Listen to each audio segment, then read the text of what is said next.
આજે આ લોકો એમ કહે છે કે હિન્દુશાહી સરકાર છે, તો હિન્દુશાહી સરકાર ક્યાં દેખાય? કોઈને એક ટાઈમ પાણી પણ હાલવા કોઈ નથી આવ્યું, નથી જમવા કોઈ હાલવા આવ્યું. આ બધા હિન્દુ જ છે, કોઈ આમાં એવું નથી કે મુસલમાન છે. છતાં બી સરકારો હિન્દુ હિન્દુની કરીને આજે હિન્દુને ક્યાં લાવી દીધા એ તમે જોવા પ્રત્યક્ષ દાખલો છે. સુરેશભાઈ પટેલ, ગાંધીનગર, વોર્ડ નંબર 7 પ્રમુખ. આજે જીબી છાપરામાં 5 દિવસથી સરકારની તાનાશાહી અને ભય એનો એક આતંક મચાવીને જે લોકો રેસિડન્સ અહીંયા વર્ષોથી રહેતા હતા તેમના ઘર અને મકાન જમીનદોસ્ત કરી દીધા. અને આજે જયારે તેના રહેવાસી બધા જયારે ન્યાય માગે છે કે અમારો કાયદેસર મકાન છે, અમારો વોર્ડ છે, અમારું જીબીમાં લાઇટ બિલ છે, અમારી પાણીની વ્યવસ્થા છે, રેશન કાર્ડની વ્યવસ્થા હતી, એ બધી ઘણા સમયથી આ લોકોએ બંધ કરી દીધી છે. અને અમે મુશ્કેલીમાં છીએ. આજે અમારી સાથે કોઈ હિન્દુનો એક નેતા પણ અમારી સાથે નહીં.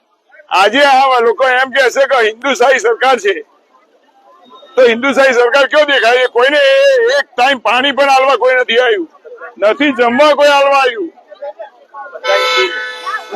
આ બધા હિન્દુ જ છે, કોઈ આમાં એવું નથી કે મુસલમાન છે.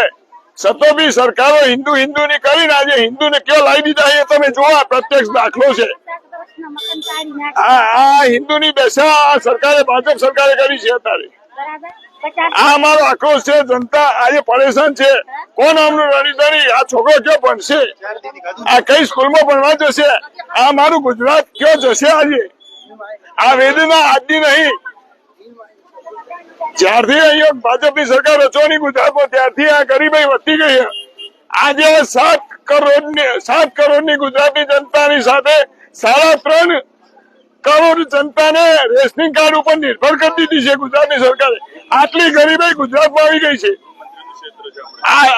આજે આપણી ગુજરાતનું દેવું 4,90,000 કરોડ દેવું પહોંચાડી દીધું છે. છતાં બી પબ્લિક ની ફેસિલિટી માટે કશું નથી. રોડ ઉપર આવી ગયા. ક્યાં સુધી ગુજરાતની જનતા સહન કરશે? હું તો એમ કઉ છું કે ભાજપ હટાવો, દેશ બચાવો, નહીં તો આપણા બાળકોના ભવિષ્યમાં આપણે કશું નહીં આપી શકીએ.